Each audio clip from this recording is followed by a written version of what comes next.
membangun paradigma berpikir di dalam Islam yang ini kaitannya adalah pembentukan setiap individu yang akan melakukan kerjasama, sama-sama kerja di dalam satu ikatan, lembaga, komunitas ataupun hal yang menyatukan, ya, baik organisasi dan yang lainnya. Kita akan belajar tentang bagaimana menjadi seorang Muslim dengan profil standar Muslim, ya. Ini adalah standar yang paling sederhana. Kita akan awali dengan bagaimana memfungsikan 3 fungsi alat yang Allah berikan kepada kita. Yang ini sudah include dalam setiap penciptaan manusia, yaitu yang pertama adalah akal, yang kedua adalah hati, yang ketiga adalah nafsu. Karena ketika ini terkendali, maka bersama siapapun kita, maka sangat mudah sekali kita untuk beraplikasi dan berupaya di setiap kebaikan. Yang pertama adalah tentang fungsi otak kita, yaitu IQ. Allah Subhanahu wa Ta'ala titipkan otak ini adalah untuk melihat atau berpikir sesuatu yang bisa dilihat oleh mata. Ya, hal-hal yang tidak bisa dilihat oleh mata, maka itu menjadi kerja hati, karena maksudnya adalah bab keyakinan. Sekarang kita akan belajar bagaimana fungsi dari IQ ini. Yaitu yang pertama adalah mengenal Allah sebagai pencipta, ya. Dan untuk mengenal Allah sebagai pencipta, maka membutuhkan yang namanya sarana. Dan Allah ciptakan langit, bumi dan seluruh isinya adalah dalam rangka untuk mengenalkan diri Allah Subhanahu wa Ta'ala, ya. Dan alam semesta pun untuk kita terlalu luas kita kenal, ya, sangat terlalu luas. Maka kemudian Allah hadirkan diri kita. Maka kemudian Allah katakan wa fi anfusikum afala tubsirun. Wa fi anfusikum afala tubsirun. Bukankah pada diri kalian ada tanda-tanda kebesaran Allah? Pertanyaannya, apakah kamu tidak melihat tanda-tanda tersebut? Subhanallah, kalau kita pelajari diri kita yang pernah belajar di dunia medis, saya dulu ngambil kedokteran Cina di TCM. Ya subhanallah, ketika belajar anatomi tubuh itu sangat luar biasa. Ketika kita minum, dari yang kita minum itu cuma 1 titik air yang diolah oleh sel penghasil air mata. Tapi dari 1 titik air itu oleh sel penghasil air mata bisa dirubah menjadi air mata yang sangat banyak. Subhanallah, bahkan ketika ada orang putus cinta, itu bisa menangisnya berhari-hari, ya kan, dan itu bisa sampai 1 gelas, ya, air matanya. Ini adalah hal yang sangat luar biasa. Yang kedua, Bapak Ibu sekalian, ketika Bapak Ibu belajar dalam dunia akupuntur, ya, atau dalam dunia anatomi tubuh, di sini ini ada 3 saraf. Yang pertama saraf tidur, saraf ketawa, saraf menangis. Nah ternyata kalau ini salah tusuk, orang bisa menangis gak berhenti selama tidak dicabut jarumnya. Sebagaimana saraf tidur selama tidak dicabut jarumnya, dan juga saraf ketawa selama tidak dicabut jarumnya. Berarti di dalam diri kita banyak hal yang sangat luar biasa.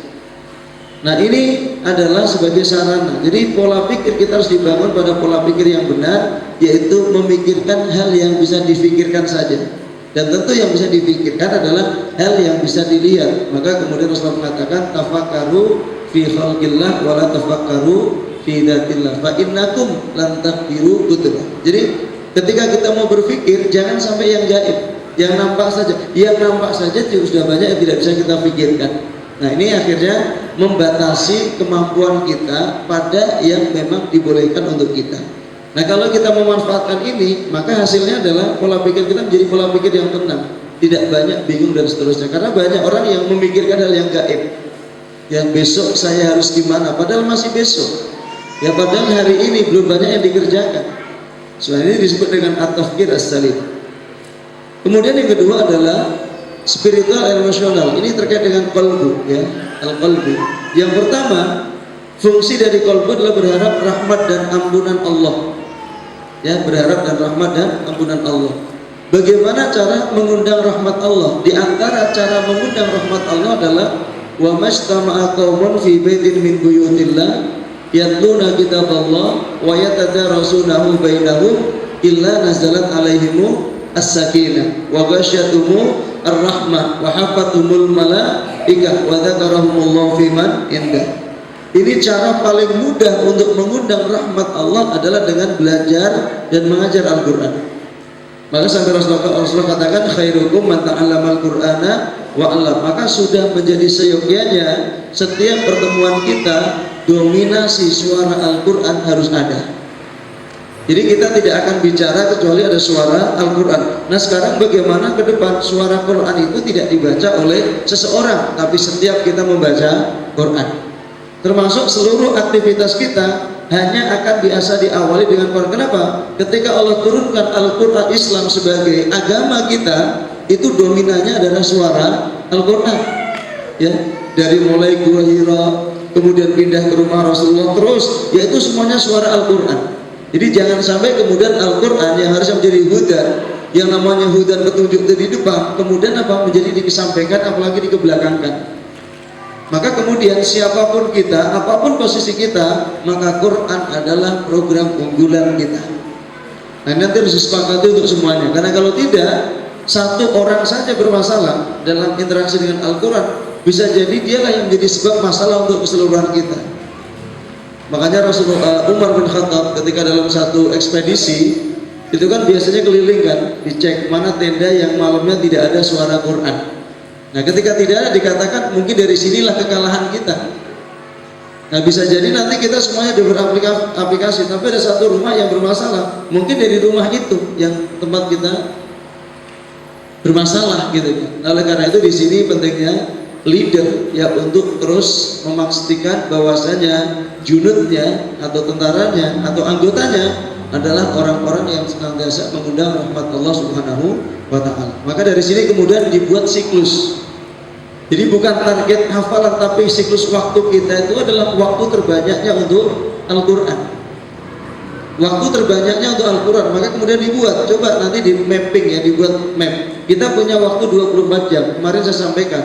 Kalau kita punya waktu 24 jam, waktu 1 jam hanya untuk nutrisi dan gizi hati kita, itu terlalu kurang.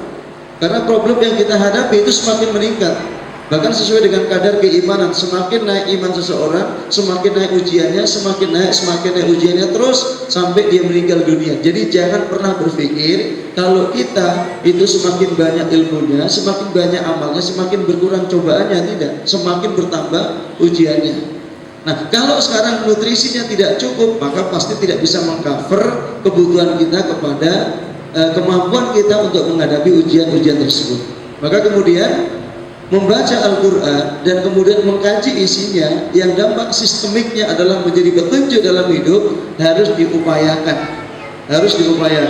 oleh semua kita. Maka kemudian nanti lembaga harus membuat target untuk setiap anggotanya dalam bentuk SK. Jadi di SK-kan, jadi jangan sampai anjuran baca Quran itu tidak boleh anjuran untuk satu tim ya, tapi harus apa? SK. Jadi kalau bisa ya, kalau tidak siap sudah selesai. Gitu. Karena apa? Karena kita akan bicara perjuangan, bukan bicara sukarelawan. Nah, Ustaz Miftah gimana? Siap? Nah, di SK-kan. Jadi bukan lagi apa? Karena kalau nanti bikin SK, ya target ini harus tercapai sekian, tapi dikasih tahu caranya. Ya kan? Karena kalau sukarelawan itu pasti nggak pada suka dan nggak pada rela. Ya kan? Itu kalau sukarelawan targetnya ya dianjurkan hafal Quran juz 30 tahun ini, itu rata-rata nggak hafal karena dianjurkan. Tapi kalau yang tidak hafal juz 30 tahun ini silahkan cari tempat yang lain, itu pasti hafal semua. Subhanallah. Ini itu contoh aplikasinya seperti itu. Ya kalau tidak berani ya jangan berharap pertolongan Allah lebih, maksud saya begitu kan. Karena ini kaitannya adalah hal besar yang akan kita capai secara bersama. Tapi diajari dulu pola-pola pencapaiannya. Nanti akan saya sampaikan. Ya pertama cara mengundang rahmat Allah. Dan bahkan kemudian kemerdekaan Indonesia didapat dengan apa? Rahmat Allah melalui apa? Perjuangan dan kalau boleh dibilang tirakatnya para pahlawan. Ya, pahlawan-pahlawan kita tirakatnya cukup luar biasa. Nah ini kalau kita amalkan bersama, maka juga tidak akan sulit untuk kita. Kalau sekelas tingkat negara Indonesia bisa mengundang rahmat Allah ya melalui para pahlawannya, maka untuk setingkat pondok ini akan lebih mudah. Karena apa? Karena ini sudah homogen ya, tidak lagi heterogen menurut saya. Kemudian yang kedua adalah berharap dan ampunan Allah. Kenapa ampunan Allah? Karena ketika orang sudah diampuni, itu hampir seluruh hajat-hajatnya diberikan oleh Allah. Ketika Allah mengatakan faqul tastaghfiru rabbakum innahu kana ghaffara yursilis samaa'a 'alaikum midrara wa yumdidukum bi amwalin wa banina wa yaj'al lakum jannatin wa yaj'al lakum anhara ya. Ketika orang mengatakan astaghfirullahal azim, yaitu dibaca terus dan Allah ampuni dosa-dosa dia sebelum meminta Allah beri. Maka kalau ditanya mana yang lebih utama, istighfar atau meminta? Mana yang lebih utama, istighfar atau meminta? Istighfar. Kalau orang meminta belum tentu dikasih. Tapi kalau orang diampuni apa saja dikasih. Apa saja diberikan oleh Allah Subhanahu wa taala? Yursilis samaa'a 'alaikum apa? Yang pertama adalah yursilis samaa'a 'alaikum midrara, dikasih air hujan yang hujannya itu lebat tapi tidak menimbulkan banjir. Ini adalah hujan yang bermanfaat. Kemudian apa? Wa yumdidukum bi amwalin wa banin, Allah kasih amwal. Amwal dalam bentuk nakirah itu adalah bentuk semua kekayaan yang bersifat materi. Ya, amwal bentuknya nakirah itu semua kekayaan yang bersifat materi, bisa disentuh, bisa dilihat. Setelah kekayaan Allah berikan, wa yumdidukum bi amwalin wa banin, dikasih lagi apa? Anak laki-laki yang banyak. Dia nggak tanggung-tanggung. Jadi sekarang guru-guru yang masih muda-muda nanti melahirkan semuanya, gitu kan?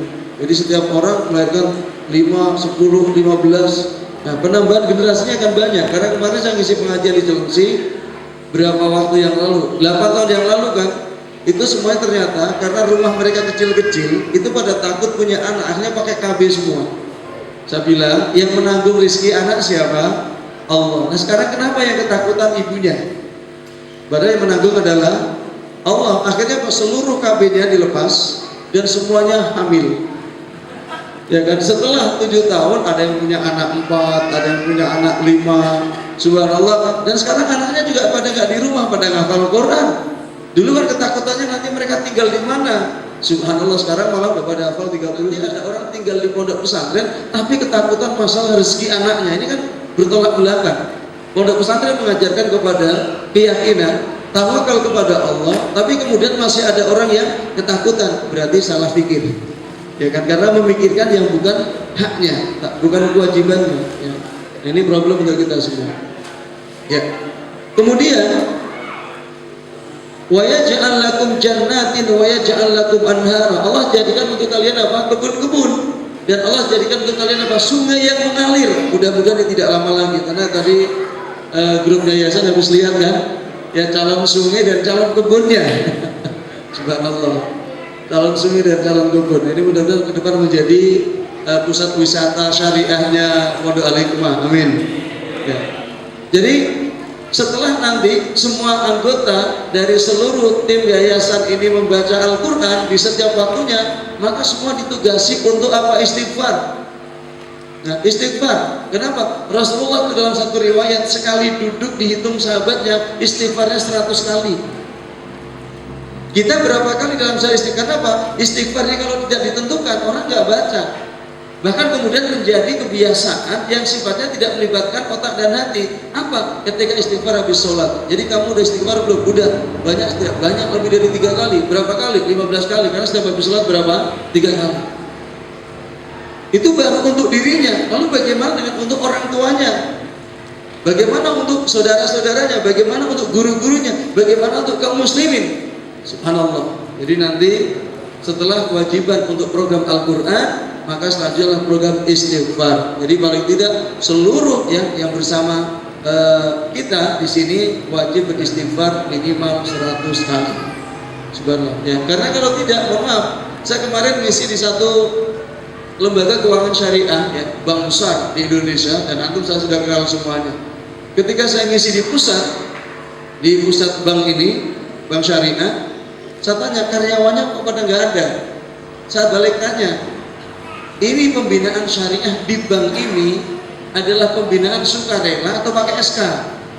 Mereka bilang apa? Sukarela. Saya bilang nggak bisa. Orang diperintahkan untuk bicara syariah tapi tidak dididik oleh dengan apa? Syariah, nggak akan bisa bicara. Akhirnya saya tanya, sebenarnya bank ini syariahnya branding atau memang program syariah dari dalam? Dibilang branding. Ini yang bilang HRD-nya Pak, ini branding katanya. Karena target untuk mendapatkan customer dari nasabah dari masyarakat muslim. Sampai seperti itu, sehingga Pak ngaji ya sengaji-ngajinya.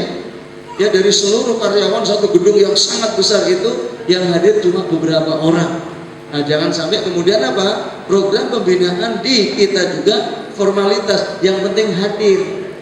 Tidak dievaluasi apa perubahan kita selama setahun ini. Dari sebelum kita masuk pertama sampai setahun ini sampai setahun berikutnya.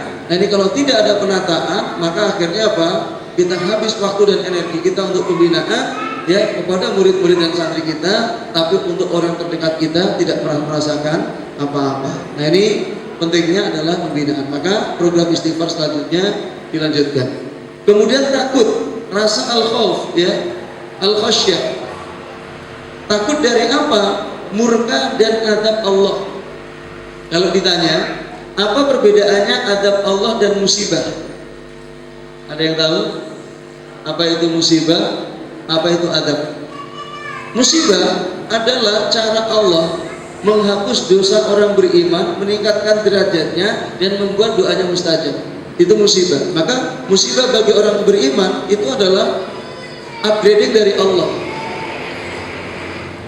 Ketika Rasulullah SAW mengatakan ajaban li amril mu'min, sangat mengagumkan urusan orang beriman, karena amruhu kullu khair, seluruh urusannya baik. In asabatu sarra, ketika musibah yang menimpanya adalah kelapangan. Jadi ingat, orang dikasih materi banyak itu musibah. Jadi jangan dianggap itu sebagai anugerah yang luar biasa kalau lupa diri. Rasulullah mengatakan dengan bahasa musibah. Bagaimana mengantisipasi dan bersikapnya? Apa formulanya? Syakar. Dia bersyukur. Apa itu bersyukur? Menggunakan nikmat yang Allah berikan untuk menjalankan perintah dan menjauhi segala larangannya.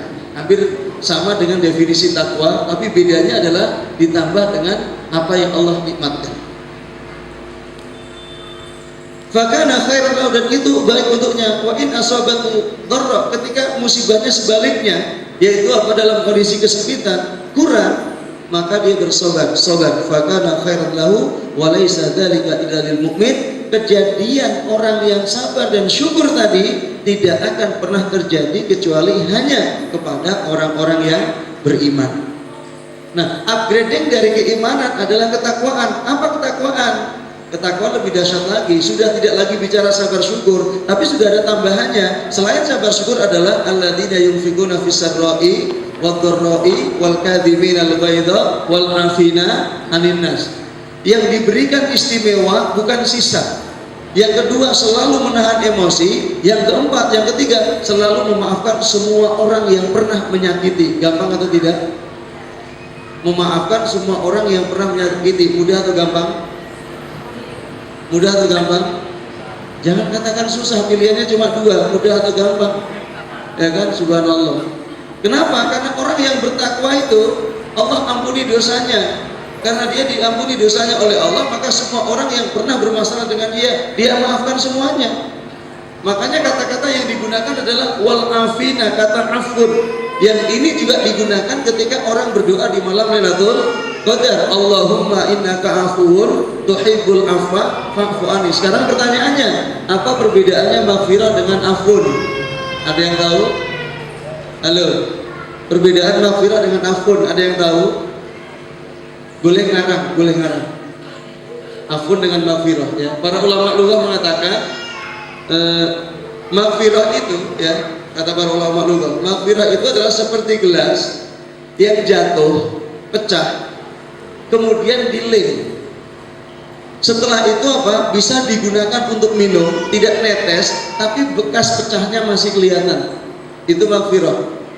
Tapi kalau afun adalah gelas itu jatuh pecah, gelasnya pecah jatuh, kemudian tidak dilem, tapi dilebur menjadi serpihan gelas, serbuk gelas, debu gelas, kemudian dibuat gelas baru sehingga tidak ada bekas sama sekali. Maka kemudian doa yang saya ajarkan kepada Aisyah ketika malam Lailatul Qadar adalah kata-kata afun, Allahumma innaka afuwun karim tuhibbul afwa fa'fu anni. Nah, ketika orang bertakwa, ya orang beriman yang berpuasa, di-upgrade oleh Allah menjadi orang bertakwa, maka setelah itu dia diampuni dosanya, maka efeknya dia akan memaafkan semua orang yang pernah menyakitinya. Jadi kalau kita ada masih dendam, itu masalah. Khawatir puasa kita nggak diterima, ya, karena masih apa? Ada dendam. Nah, ini ya, itu adalah musibah. Jadi musibah itu cara Allah menghapus dosa orang beriman, kemudian juga menambah pahala, meningkatkan derajatnya, dan kalau dia ridha kemudian doa-doanya akan diijabah oleh Allah Subhanahu wa taala. Sedangkan murka dan adab Allah ini adalah orang yang diwafatkan dalam kondisi sedang menjadi musuh Allah Subhanahu wa taala. Nah, ini harus berhati-hati karena jangan sampai nanti aktivitas harian kita adalah beribadah atau aktivitas harian kita adalah mengabdi dan juga untuk berkontribusi kepada umat, tetapi hati kita masih ada ghil yang menyebabkan amal-amal kita ditolak oleh Allah Subhanahu wa taala. Kemudian selanjutnya fungsi dari hati kita thiqah billah, yakin dengan Allah seyakin-yakinnya. Jadi jangan sampai ada sedikit keraguan di dalam hati kita akan apa? Akan Allah Subhanahu wa taala. Karena ini bagian dari keimanan. Ketika kita tidak thiqah kepada Allah, maka akan berdampak kepada keimanan kita.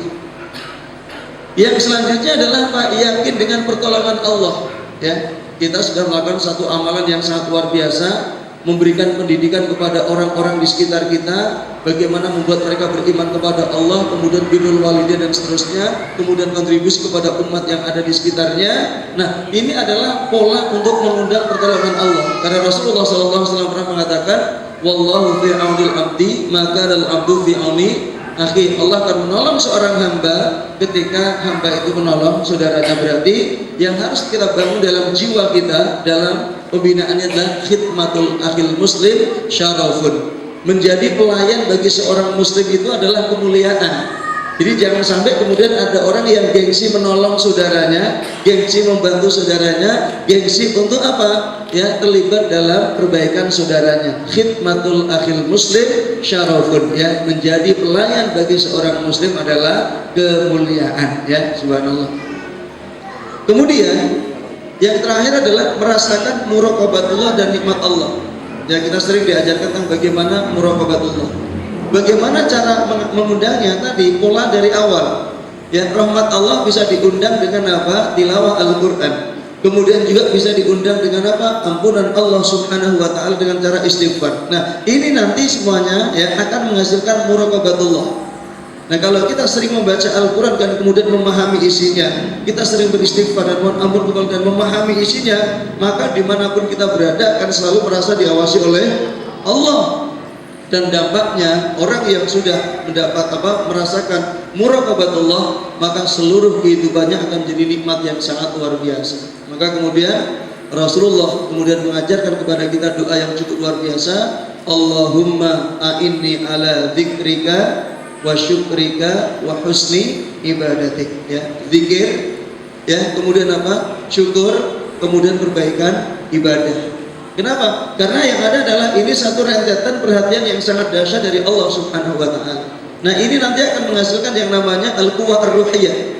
Kekuatan ruhiyah kita, hati kita dalam menjalankan apapun, sehingga apa? Tidak lagi berpikir untuk dipuji, tidak lagi berpikir untuk dilihat, tidak lagi berpikir untuk ujub dan seterusnya. Karena targetnya adalah seluruh amal kita hanya untuk Allah Subhanahu wa taala. Sehingga apapun posisi kita, dimanapun peran kita, maka semuanya adalah berbasis kekuatan ruhiyah ini. Ya. Kemudian yang selanjutnya adalah yaitu syahwatnya. Bagaimana sekarang menyekolahkan syahwat ini? Yang pertama adalah dengan menahan dari yang haram dan syubhat. Ya, yang haram dan syubhat. Yang haram ada dua, haram proses dengan haram asal.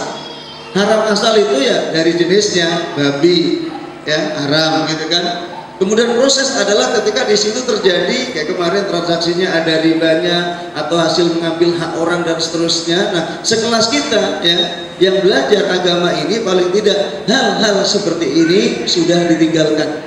Ya, apalagi kemudian juga terlibat dalam memudahkan orang untuk melakukan korupsi atau juga kemudian markup ya dari satu harga. Karena apa? Ini ya, kesalahan kecil dalam dunia pendidikan agama Islam itu berdampak sistemik, hilangnya keberkahan. Sekarang untuk apa kita punya gedung megah tapi tidak barokah? Akhlak-akhlak tidak terbentuk baik dari guru dan karyawan atau santri, ya kan? Padahal dulu pondok pesantren dulu itu sangat sederhana, tapi hasilnya cukup luar biasa. Akhlak mereka juga sangat dahsyat sekali. Nah, ini orientasi keberkahan jangan sampai ditinggalkan dengan cara melakukan berbagai macam manipulasi, ya, baik data, baik laporan dan seterusnya. Karena mohon maaf, kemarin saya kedatangan tamu seorang sekretaris di satu lembaga pendidikan Islam, ribut dengan suaminya di rumah, ya, ribut dengan suaminya di rumah karena mereka di bagian pendidikan sekolah, ya. Kemudian ada satu kegiatan, subhanallah, ada Bokari dingin, yang dapat cuma yang di depan, nggak tega minumnya.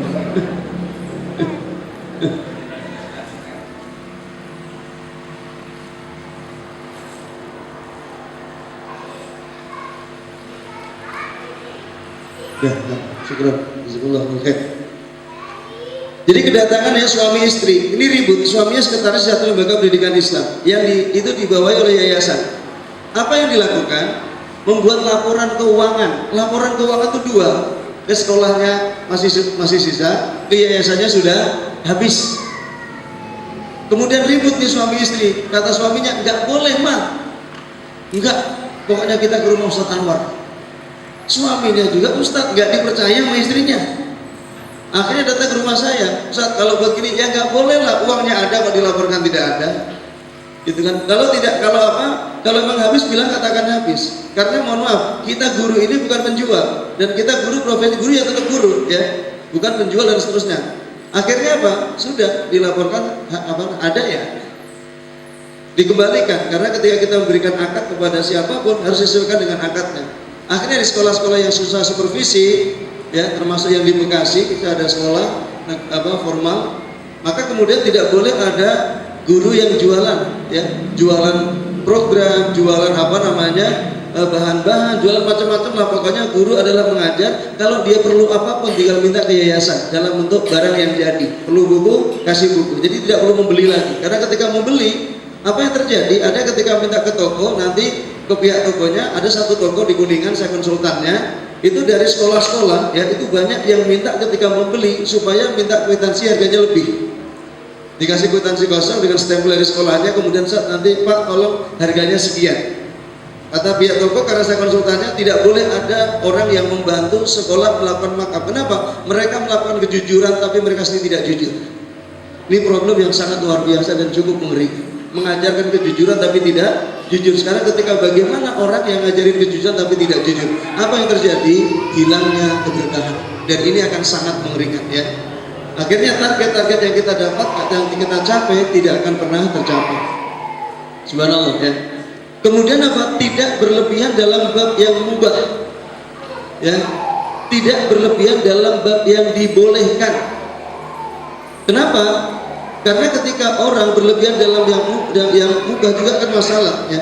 Selain syubhat, ya, faman ittaqa syubhat faqad istabra li dini wa irdi. Bahkan syubhat sendiri kan maksudnya sudah bab haram. Hadis yang ke-6, ya, innal halala bayyin wa innal harama bayyin wa bainahuma umurun mustabihat la ya'lamunna katsirun minan nas. Faman ittaqa syubhati faqad istabra li dini wa irdi wa man waqa'a fi syubhat, siapa yang terjerumus ke dalam syubhat maka dia masuk kepada yang haram.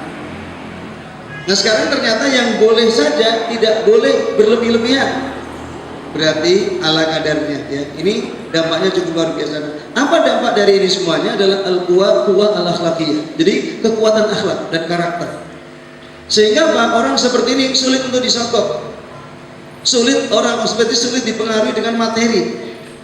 Karena apa? Dia punya karakter. Dia punya keyakinan yang sangat luar biasa. Nah, setiap kita akan fokus pada akadnya. Karena apa? Perbaikan keturunan. Bukan hanya anak itu dicerdaskan, tapi perbaikan keturunan yang paling utama adalah modal makan orang tuanya dari hasil yang halal digunakan untuk ibadah, lalu berdoa kepada Allah Subhanahu wa Ta'ala. Ini yang paling utama. Sehingga ketika kita sudah menerima satu akad, fokus dan komitmen di akad tersebut, minta sama Allah untuk dimudahkan menjalankan amanah tersebut. Nah, sekarang saya mau tanya Bapak Ibu sekalian, ketika Bapak Ibu membuat satu toko di satu komplek perumahan, Mungkin nggak semua orang membeli dari toko tersebut? Mungkin nggak? Mungkin nggak? Nggak mungkin. Mungkin nggak semua orang dipaksa untuk membeli dari toko tersebut? Tidak mungkin. Mungkin nggak ada yang benci kepada toko tersebut? Mungkin nggak orang yang benci itu membuat fitnah? Mungkin. Nah, sekarang permasalahannya, apakah kita akan berhenti hanya gara-gara fitnah orang kemudian toko tutup? Enggak. Karena apa? Ketika kita membuka toko, targetnya jelas. Bagaimana kita bisa menjemput rezeki Allah, dan rezeki digunakan untuk ibadah, dan kita kemudian mengajak keluarga kita untuk ibadah. Jadi fokus kita adalah bagaimana bisa beribadah kepada Allah dengan cara yang benar. Maka Rasulullah ketika berdakwah dimusuhi, dilempari batu, berdarah-darah, tidak berhenti. Bahkan ketika datang penawaran yang sangat luar biasa, sampai kemudian Allah turunkan firman, "Dzarni wa man khalaqtu wahida wa ja'altu lahu malam mamduda wa banina syuhuda wa mahattu lahu tamhida." Subhanallah. Sehingga apa? Tim-tim kita nanti ketika punya kemampuan seperti ini tidak akan gampang dipengaruhi oleh orang-orang di sekitarnya. Hanya gara-gara gaji dia bisa membatalkan akadnya, itu masalah.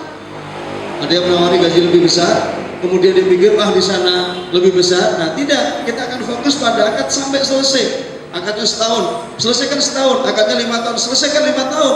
Karena apa? Karena penyelesaian akad adalah bagian dari tuntutan Allah Subhanahu wa taala, ya ayyuhalladzina amanu aufu bil uqud, ya.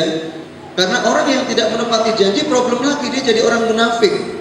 Makanannya halal pun ibadahnya enggak diterima. Makanan halal pun menjadi syarat diterimanya ibadah, tapi ketika yang makan orang munafik, maka ibadahnya tidak diterima. Ibadahnya tidak diterima. Nah, oleh karena itu berhati-hatilah kita dalam setiap interaksi, transaksi sampai membuat akad yang ini nanti adalah targetnya bagaimana mengundang rahmat dan ampunan Allah. Maka kalau ini bisa kita lakukan, maka dari pola pikir yang benar akan menghasilkan keyakinan yang benar. Keyakinan yang benar pasti akan menghasilkan akhlak yang benar. Akhlak yang benar inilah ya target dari diutusnya Rasulullah SAW. Innama bu'ithu liutammima makarimal akhlak. Puasa ya puasa, sholat ya sholat, haji ya haji, tapi tidak ada perubahan. Kenapa? Tidak ada penjiwaan, ya. Kemudian yang kedua adalah kamal, sempurna. Al-yauma akmaltu lakum dinakum wa atmamtu alaikum nikmati wa raditu lakumul islama dinan. Kesempurnaan Islam sudah kita yakini. Maka ketika bergerak tidak boleh ragu ya dalam memperjuangkan Islam ini. Kemudian yang ketiga adalah ridha Allah, diridhai oleh Allah, wa raditu lakumul islama dinan. Nah, sekarang kalau kita menjalankan apa yang Allah ridhai, maka keridhaan Allah akan hadir pada diri kita. Yang keempat adalah sabat, ya. Dia tetap kokoh nanti sampai akhir zaman. Subhanallah. Gimana cara makannya itu misalnya? Berarti harus ada sesi istirahat khusus makan. Syukran jazakallahu khair. Kemudian yang kelima adalah syumul, menyeluruh. Jadi sekarang jangan belajar apapun sebelum kita mempelajari dalam Islam. Karena apa? Semuanya Allah sudah berikan dalam panduannya, ya. Di antara caranya membaca sejarah Nabi. Ustaz, di sini untuk karyawan ada program baca sirah Nabi tuntas kan? Belum. Kalau bisa dibuatkan SK segera. Seluruh karyawan dari ketua yayasan sampai security wajib baca sirah Nabi tuntas, gunakan Rahikul Mahtum. Kenapa? Saya punya karyawan dulu di Padang, semuanya wajib membaca buku ini. Targetnya 3 bulan selesai. Dan itu bersama keluarga. Apa targetnya? Kalau kita baca sirah Nabi, itu dapat 2 ilmu yang luar biasa untuk marketing, ya. Yang pertama ilmu psikologi, yang kedua ilmu bicara, ilmu komunikasi. Nah, sekarang bagaimana Rasul menjadi marketer terbaik? 23 tahun closing seluruh Jazirah Arab menjadi pengikutnya. Padahal yang disampaikan hal yang gaib, Islam. Ya, disuruh beriman kepada Allah, Rasulnya, kitabnya, ya semua yang tidak, tapi semua beliau berhasil. Nah, kenapa kita belajar kepada yang lain, tidak belajar kepada Rasulullah? Ya, kepada Rasulullah. Berarti setiap kita wajib untuk membaca sirah Nabi. Jadi jangan sampai nanti apa dengar tuh sepotong dari sana, sepotong dari sana, sepotong dari sana, tapi utuh. Ya, minimal kita membaca Ar-Rahiqul Maktum. Karena apa? Ini sudah mendapat lisensi yang cukup luar biasa, bahkan diterjemahkan ke banyak ratusan bahasa dunia. Ini untuk mengetahui bagaimana syumulnya Islam dan bagaimana dipraktikkan oleh pribadi Rasulullah SAW. Kemudian yang keenam adalah tawazun, yaitu seimbang. Bagaimana ketika kita diajar bicara banyak hal itu tidak monoton dan tidak stuck, tapi adalah tawazun. Dia akan sangat memperhatikan berbagai macam unsur dan yang lainnya. Kemudian realitas. Bicara realitas sangat luar biasa di dalam Islam. Ya. Kemudian sumber ajaran Islam. Sumber ajaran Islam yang disepakati para ulama ada 4. Ya, kalau masadirnya ada 10, tapi ada yang mukhtalaf 6-nya. Yang 4 ini adalah disepakati. Yang pertama adalah Al-Quran, yang kedua adalah As-Sunnah, yang ketiga adalah Ijma, kemudian yang keempat adalah Qiyas. Nah, ini kalau ke depan menjadi materi-materi tambahan di sini tentu akan luar biasa. Jadi setiap kita paham apa yang menjadi referensi dari aplikasi kita. Jadi bukan sekedar ikut-ikutan, karena sudah selayaknya kita pahami ini. Nggak apa-apa deh, diwakili deh. Ya, kemudian yang implementasi ajaran Islam ada at-tawabit al-mutaghayyirat. Ya, at-tawabit hukum yang tetap, al-mutaghayyirat hukum yang berubah. Jadi nanti jangan sampai lembaga ini strik kepada yang mutaghayyirat, ya, tapi kemudian ngotot kepada yang tawabit. Dia tidak ngotot kepada yang tawabit. Ya, subhanallah. Beberapa waktu yang lalu saya ketemu dengan penulis buku judulnya At-Tawabit wal Mutaghayyirat, yaitu Dr. Salah Sawi di Amerika. Ketika saya di Amerika, saya berkesempatan untuk ketemu beliau. Beliau punya North American Islamic University, yaitu Universitas Islam Amerika Utara. Beliau sebagai mufti di sana sekaligus pemilik lembaga ini, dan subhanallah saya diskusi juga cukup luar biasa dengan beliau. Dan kemudian saya dikasih bukunya, hadiah dari beliau, namanya buku At-Tawabit wal Mutaghayyirat, yaitu hukum-hukum yang tetap dalam Islam dan hukum-hukum yang mengalami perubahan. Nah, ini nanti adalah bagian dari pola interaksi kita, bagaimana ketika kita bicara tentang al-mutaghayyirat itu harus mengarina, harus elastis, tapi bicara tawabit jangan ditawar-tawar lagi. Karena kalau tidak nanti kita akan kebalik. Urusannya harusnya kita kekeh, tapi kemudian malah kita mungkin agak goncang, tapi begitu urusan yang boleh berbeda tapi tidak menerima perbedaan. Ini kan problem buat kita semua, ya. Kemudian selanjutnya kita akan lihat bagaimana tawabit. Yang pertama adalah dasar-dasar akidah dan masalah-masalah keimanan. Ini maksudnya adalah tawabit, ya, tidak mengalami perubahan. Kemudian ibadah-ibadah fardu juga sama. Kewajiban menerapkan Al-Quran dan hadis sahih juga tawabit. Kemudian akhlak-akhlak utama, ya, tawabit. Dosa-dosa besar itu masuk dalam bab tawabit, gak akan mengalami perubahan. Kemudian wajib syura, wajiban kita melakukan syura, maksudnya tawabit. Kemudian hukum orang yang mengingkari setiap hukum sabit yang dipahami dengan mudah, ya, ini juga sudah jelas. Kemudian al-mutaghayyirat, ya, ini masuk pada mayoritas hukum syariat itu sifatnya praktis, ya. Nikah hukumnya apa? Nikah hukumnya apa? Enggak, nikah hukum asalnya apa? Sunnah. Bisa wajib gak? Bisa haram gak? Bisa, ya kan? Itu namanya mutaghayyirat. Jadi mayoritas hukum syariat itu praktis. Mayoritas masalah teknis urusan duniawi juga praktis. Kemudian hal yang tidak disebut nas Al-Quran dan Sunnah, hal-hal yang ada nas bersifat kulli atau juz'i yang mungkin dipahami atau ditafsirkan berdasarkan kaidah-kaidah ijtihad dengan dhawabit syar'iyyah, ya, dengan aturan atau syariat. Ini juga sifatnya adalah mutaghayyirat, ya, banyak mengalami perubahan. Hikmah dari tawabit dan mutaghayyirat ini adalah yang pertama, at-tawabit untuk menjamin keberlangsungan Islam, sedangkan al-mutaghayyirat menjamin, ya, salahiyah dan kesesuaian Islam untuk setiap situasi dan kondisi. Jadi jangan kaku-kaku amat, tapi juga jangan gampangan, karena ada standarnya. Kemudian yang kedua, dengan al-mutaghayyirat maka tawabit menjadi kontinu tanpa jumud, ya, tanpa stuck, interaktif tanpa penyimpangan, tasdid, ya, tanpa tahrif, penyelewengan, berkembang tanpa mengabaikan as-sholat, ya, as-sholat tapi kemudian tanpa ekstrim, karena ada orang yang as-sholat tapi ekstrimnya luar biasa. Maka kemudian hal pertama yang dimunculkan dalam pribadi Rasul adalah akhlak ketika menyampaikan segalanya. Kemudian yang ketiga, at-tawabit dan al-mutaghayyirat ibarat dua sisi mata uang yang tidak bisa dipisahkan. Jadi orang jangan sampai kaku, tapi juga jangan sampai gampangan, tapi adalah menyesuaikan. Kemudian ada yang namanya fikih aulawiyat, ya, fikih prioritas, mendahulukan Allah dan Rasulnya dari yang lain di semua kegiatan kita. Ya, misalnya kalau sudah Allahu Akbar, sudah selesai. Lagi rapat, ya sudah selesai, karena semuanya sholat. Jadi jangan sampai nanti dengan alasan macam-macam kemudian ya, aulawiyat malah ditinggalkan. Kemudian mencintai Allah Rasulnya melebihi yang lain. Nah ini kalau tidak membaca sirah Nabi tadi, rasanya kita akan sulit untuk mencapai ini. Yang ketiga, lebih cinta akhirat daripada dunia. Ya, jadi barangkali kita selalu urusan akhirat. Yang keempat, mendahulukan fardu yang wajib daripada yang sunnah. Ya. Yang kelima, mendahulukan aktivitas dakwah daripada yang lain. Nah, jadi kalau kita disuruh milih, maka pilihlah aktivitas dakwah. Kenapa?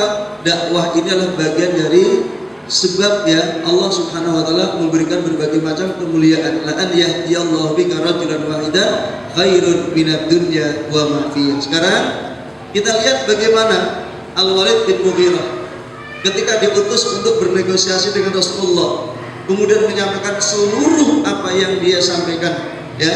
Kemudian didengar Rasulullah, kemudian setelah Rasulullah balik bertanya, boleh aku bicara? Boleh. Kemudian beliau menyampaikan ayat-ayat Allah Subhanahu wa taala.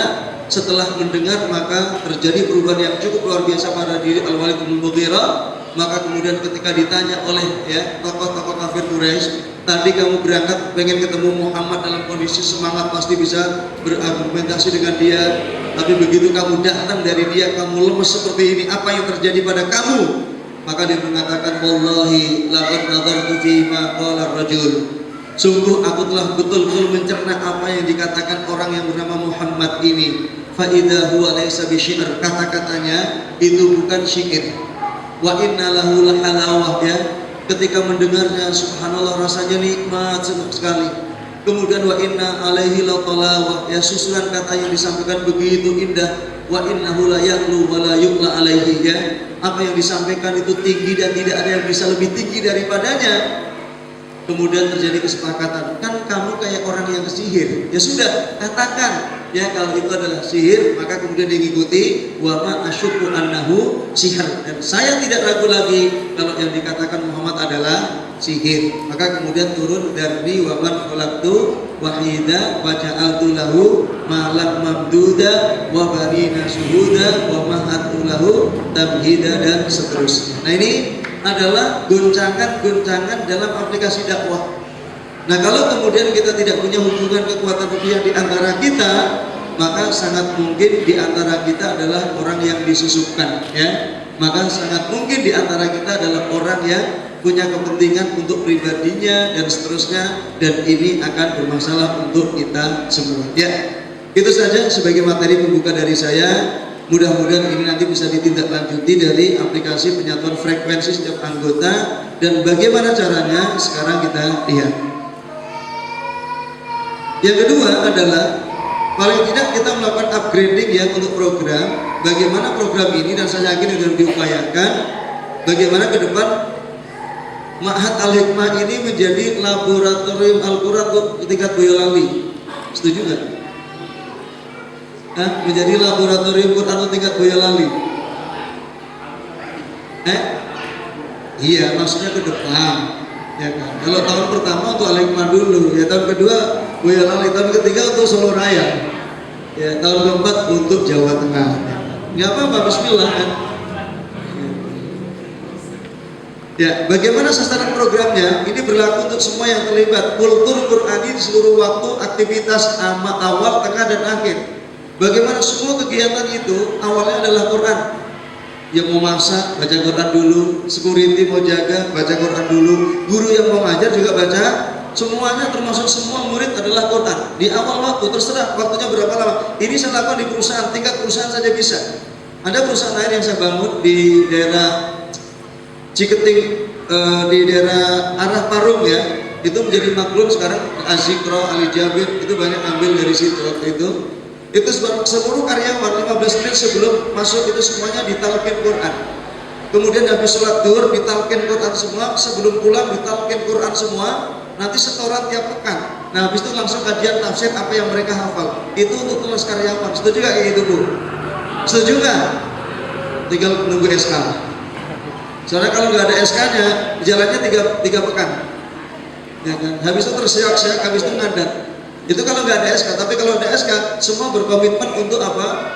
Melakukannya, dan boleh saling mengingatkan. Bahkan kalau tidak tuntut kepada yang memberikan SK, setuju?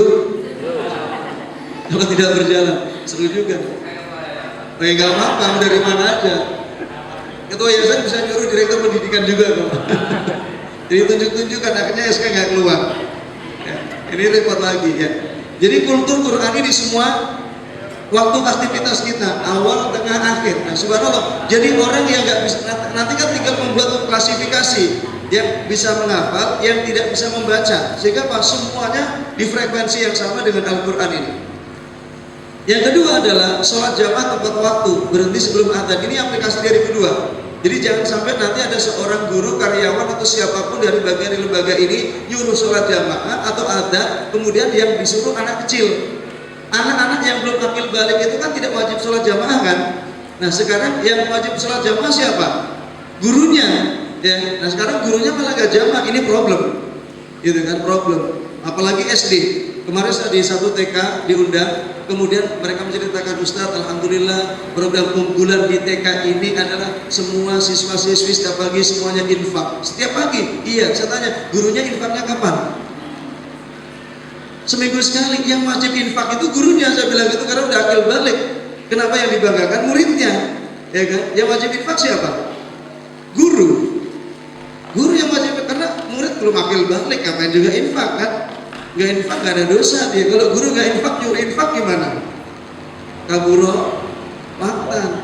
Gurunya gak punya uang, Ustaz. Bukan gak punya uang, belum punya uang. Ya, ini contoh ya. Kemudian yang ketiga adalah sinergi guru, siswa, dan orang tua. Jadi adakan interview pola kesepakatan ke depan. Jadi jangan sampai nanti ada lembaga dituntut orang tua. Kan sekarang banyak kasus kan lagi lembaga dituntut orang tua. Ke depan orang tua dituntut lembaga. Jadi kalau mau ngomong, misalnya apa? Orang tua mau usulnya itu bukan usulan, tapi sudah sampai sama solusi-solusinya, gitu kan? Nah ini saya buat di rumah Quran seperti itu, sehingga karena ini termasuk ada Pak, mana tadi Pak? Nah kan, nah ini wali murid, jadi beliau nggak bisa nuntut ke rumah Quran. Kalau rumah Quran nuntut ke dia bisa. Itu karena apa? Programnya karena dibuat MOU tadi, interview bagaimana program, dan mereka terlibat semua. Dan di sekolah saya di Bekasi yang formal juga sama, dibuat seperti itu. Sehingga kalau mau usul apapun, pastikan usulnya adalah usul yang betul-betul usul, bukan sekedar apa, celetukan-celetukan. Ini kan jadi problem. Kita agendanya tuh banyak, ini menghadapi celetukan jadi masalah. Akhirnya orang itu nanti ketika bicara yang benar. Kemudian untuk tahfidz Quran sebagai program unggulan dengan target ya 1 juz 1 tahun dengan setiap guru membacakan ini untuk pendidikan terendah, kalau kita dari TK, SD. Nah kemudian kalau yang untuk SMP ke atas itu harusnya sudah kemarin 9 juz ya, SMA juga 9 juz. Ini ke depan kalau bisa di-upgrade. Karena apa? Karena kalau anak hafal 9 juz keluar dari sekolah kemudian melanjutkan kuliah umum, rata-rata Qurannya hilang atau nambah? Rata-rata Qurannya hilang atau nambah? Nanya yang ini yang sudah pada kuliah. Nah ini penting ya, ini penting. Maka kalau bisa dituntaskan ke depan. Nah berarti ini sama dari dengan kita. Kemudian kalau bisa ada khotaman Quran 30 juz per akhir pekan atau per hari. Kalau tadi saya usulkan per hari. Ya karena tadi pembicaraan ini sebelum saya menyampaikan materi tadi sudah targetnya per hari. Jadi semuanya membaca Quran serentak disepakati waktunya jam 7.10 sampai jam 7.20 semuanya berhenti membaca Quran di semua lini tempatnya. Subhanallah. Ya ini akan menjadi hal yang cukup luar biasa. Nah, tapi kalau untuk di tingkat sekolah formal bisa pekanan, bisa. Jadi kita akan buat culture ya, Quranic culture. Kemudian ya semarak dan mabit Al-Quran per 3 bulan untuk orang tua dan siswa. Jadi ini pola pendekatan. Di sini ada nggak Pak per 3 bulan? Belum ya? Dibuat mabit. Jadi orang tua bisa ikut merasakan apa yang dirasakan pondok pesantren. Apa targetnya? Menyamakan frekuensi. Karena banyak lembaga yang mendidik dengan baik tapi rusak anaknya di rumah orang tuanya sendiri. Nah begitu dia libur 1 bulan balik itu seperti benahi anak dari awal, betul nggak? Ada kejadian kayak gitu nggak? Nah ini kan repot di kita. Repot di kita, akhirnya kita udah bina 1 tahun, liburnya sebulan, balik lagi seperti baru lagi. Nah ini repot buat kita. Maka dibuat mabit per 3 bulan untuk orang tua dan siswa, sehingga frekuensinya sama. Anak dan orang tua baca Quran terus gitu kan selama dari habis isya sampai menjelang subuh. Tidurnya sebentar aja, sholatnya agak lumayan ya, 1 juz gitu kan misalnya. Kemudian membuat puncak gebrakan Al-Quran di setiap akhir tahun ya. Jadi kalau misalnya lembaga ini program unggulannya adalah Al-Quran, maka yang punya anggaran terbesarnya adalah Quran, yang punya acara terbesarnya adalah Quran. Sehingga apa? Yang lainnya itu sifatnya tambahan. Karena apa? Kalau sekolah, semua yang sekolah yang lain juga ada sekolah, pondok yang lain juga ada sekolah. Tinggal sekarang apa yang mau diunggulkan oleh kita? Kitabnya kah, Qurannya kah, atau yang lainnya? Kalau Quran, maka buat puncak biar Al-Quran di setiap akhir tahun. Yang ini nanti akan membuat berbagai macam kreasi yang cukup luar biasa. Dan yang terakhir adalah saya usulkan setiap guru yang masuk di sini target mau berapa lama bisa membuat sekolah mandiri. Maka kemudian diajarkan, kalau guru bisa buat sekolah mandiri kan terjadi akselerasi. Ya kan, kalau semuanya terfokus di sini kan berat, karena nanti sekolah itu bisa dibuat sesuai dengan kelas masyarakat. Ya, bahkan kalau bisa subsidi silang. Jadi membuka cabang sekolah atau pondok pesantren bagi guru yang mampu mengelola secara manajerialnya dia mampu. Karena kalau tidak, semuanya akan di sini semua. Padahal kalau nanti misalnya di kecamatan ini buka, di kecamatan lain buka, di kecamatan ini buka, subhanallah, nanti di sini akan menjadi apa? Menjadi pusat pembinaannya, ya kan? Nah, ini kalau untuk rumah Quran sudah kami lakukan dalam waktu 10 tahun, hampir sudah ada di seluruh Indonesia. Nah, di tahun yang ke-9 ini hampir di seluruh Indonesia sudah ada. Kemudian upgrading sistem di banyak lembaga sudah melibatkan rumah Quran. Nah, ini sebagai contoh karena memang programnya seperti itu. Nah, ini langsung transfer dan kemudian rumah Quran Mulia di Jakarta hanya sebagai pusat pembinaan. Ya, ini sebagai usulan saja. Nah, kemudian di lembaga ini punya green protokol untuk per 50 tahun nggak, Pak? Per berapa lama green protokol untuk lembaga ini?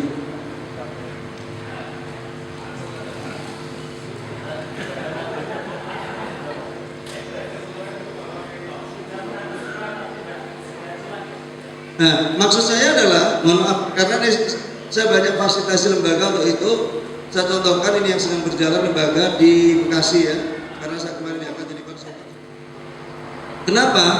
Kalau kita punya green protokol, itu paling tidak siapapun yang mengurus di sini mau ganti orangnya nggak ngefek, Pak. Karena yang dibutuhkan adalah standar yang dibutuhkan, ya. Standar yang dibutuhkan ini saya contohkan kemarin untuk visi 50 tahun di Yatul Jannah Al-Mamnun di Bekasi. Dari sisi peningkatan SDM, revitalisasi loyalitas dan komitmen, interview dan menulis. Jadi semua yang pernah di sini membuat tulisan, ya, kemudian dibuat interview dan seterusnya, dan hasilnya apa? Cukup membuat semangat mereka dalam bekerja. Ya, karena apa? Sampai tukang OB punya tulisan. Jadi setiap tahun mereka punya tulisan, ya, yang nanti mereka akan dikumpulkan di manajemen. Kemudian mereka yang kedua melakukan 24 hours petani karakter building and outbound. Ini bersama saya melibatkan kemarin adalah tim dari pasukan pengaman presiden. Nah, kemudian setelah itu adalah upgrading leadership.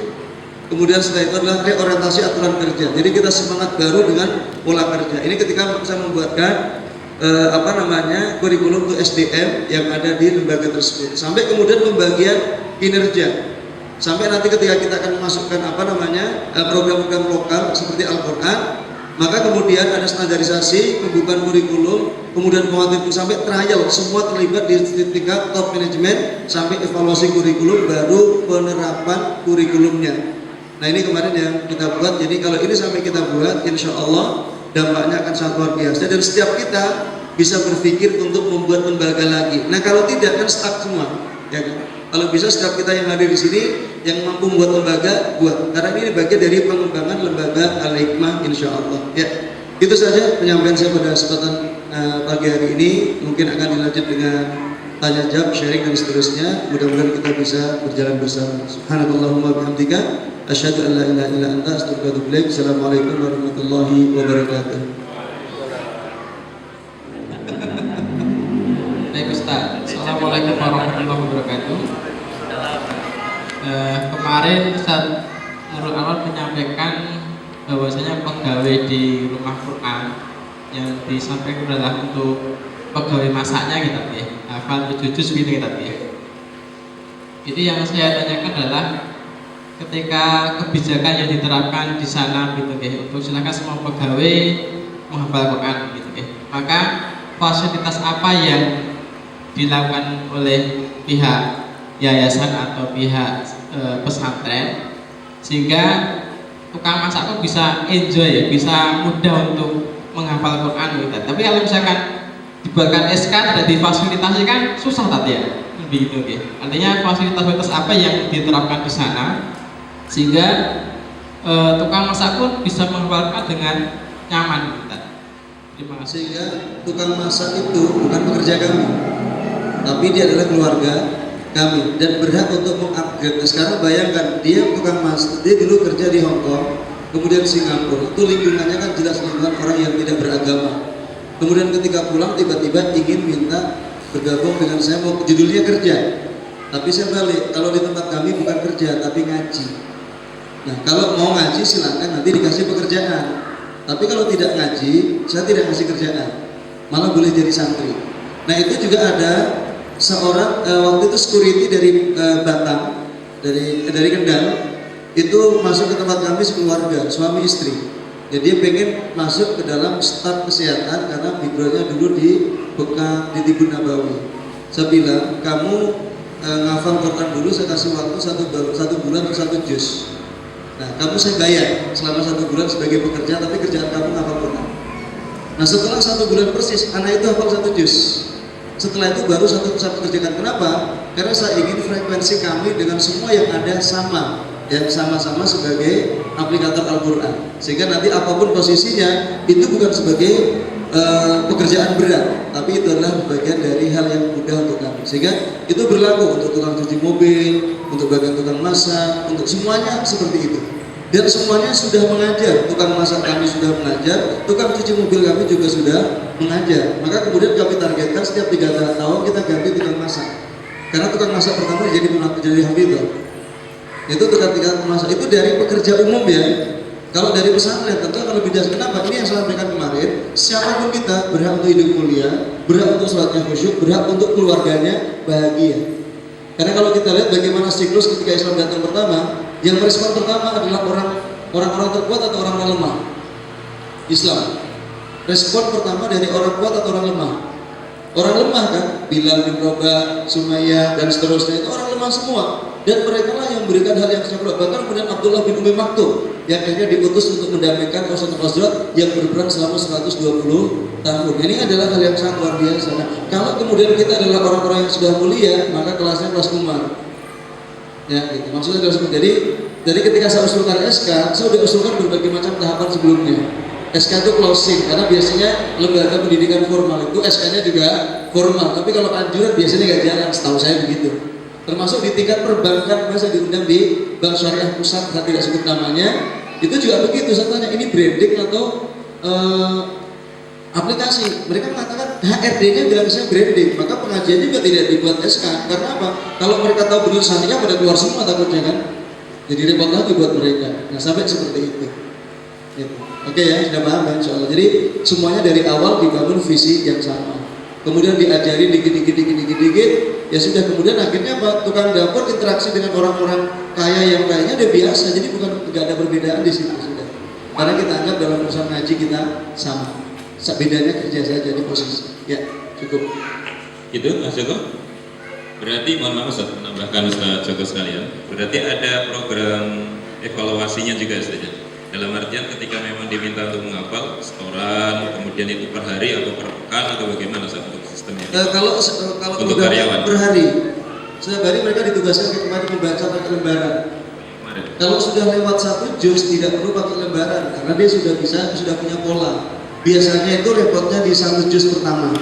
1 juz pertama mungkin dia agak saya kan karena mental orang menghafal Quran itu biasanya saya kan orang bodoh. Ya saya kan orang kampung, saya kan bukan dari pesantren, ya kan, saya kan dari umum gitu kan, biasanya mental pertamanya itu yang harus kita cover. Nah sekarang bayangkan, kalau saya mencontohkan tadi yang pertama tukang cuci mobil, sekarang dia sudah jadi pembina mu'alaf, sudah jadi guru Quran, anaknya hafal 30 juz. Ini kan satu kesatuan yang cukup luar biasa. Nah, itu mungkin kita tidak mentargetkan sampai hafal 30 juz, tapi bagaimana frekuensi orang teratas di lembaga ini dengan orang terendah itu sama. Yang paling penting dan cara yang paling mudah untuk menyatukan frekuensi adalah Al-Quran. Itu paling penting. Matur Ustaz, silakan ada yang tanya. Ustaz Erna. Jadi bagaimana kalau kita itu pengen suatu kondisi yang ideal yang seperti Ustaz sampaikan tadi. Jadi Ustaz-Ustazah itu hero untuk menghafalnya itu sangat tinggi, kemudian bertanggung jawab dalam pekerjaannya. Cuma kita bagaimana breakdown dari atasan ke bawah itu bisa diterima dengan senang hati gitu kan. Jadi mungkin pengalaman saya itu biasanya kalau ada tugas baru itu kayak beban gitu. Jadi serasa kumpulkan lagi padahal yang kemarin belum kayak kita. Yang kedua, memang kalau mungkin karena iman kita kurang begitu ya, iman kita sangat kurang itu kita itu masih menilai segala sesuatu pekerjaan itu harus ada imbalannya kita. Nah itu bagaimana cara menerangkan biar legowo gitu kan, biar legowo, biar ikhlas, nanti biar agenda programnya itu berjalan dengan lancar, jadi tidak ada paksaan. Jadi terima kasih.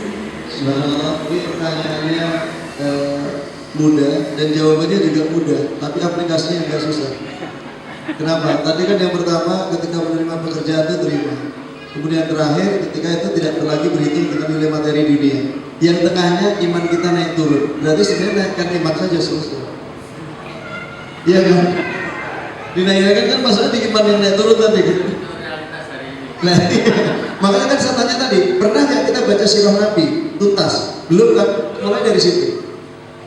Karena apa? Saya kedatangan dua tamu, mohon maaf. Yang pertama mantan kepala bank, ya, yang kedua adalah mantan marketing mobil, ya. Akhirnya Pak mau ngaji ke rumah saya bilang, kamu ngaji dengan saya, iya. Ini buku selesaikan dalam waktu 2-3 pekan, tapi kalau belum selesai jangan datang. Ustadz, saya kan pengen ngaji, kalau disuruh baca sirah Nabi. Saya bilang, di otak kamu banyak pertanyaan. Kalau saya jawab, nanya lagi. Nah, di sini ada perbandingan. Pokoknya baca. Pulang, ya ini mantan kepala bank sama mantan marketing mobil. Setelah sekitar 2-3 pekan, dia datang. Kemudian begitu datang, itu jumlah pengajian yang cukup banyak. Saya tanya, tolong sampaikan apa yang hikmah yang kamu dapat dari sirah Nabawiyah. Dua-duanya baru bicara 2 menit sudah menangis. Saya kalau udah lihat orang nangis itu senang sekali. Kenapa? Hatinya luluh dan lembut. Nah, setelah itu dia gak akan banyak nanya, lebih banyak amal. Nah sekarang kalau orang sulit untuk menangis, dia akan banyak nanya supaya gak kerja. Nah betul gak? Nah sekarang pertanyaannya, seberapa sering kita menangis menghayati amalia-amalia kita.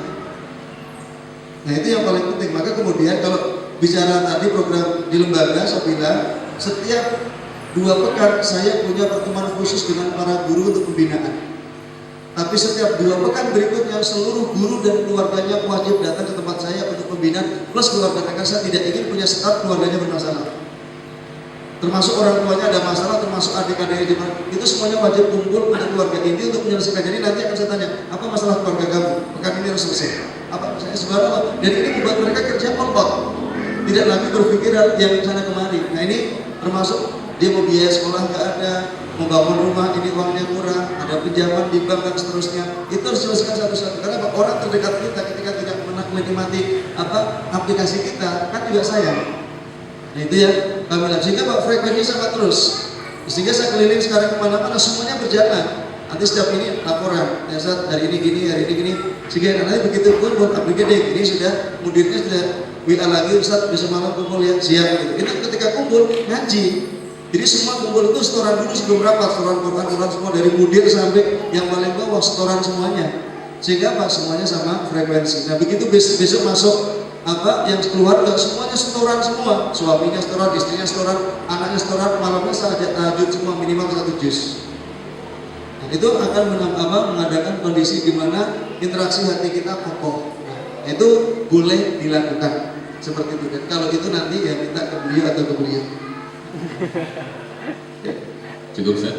Sebelum Rasulullah baca sirah Nabawi, perkuat keimanan kita dan difasilitasi.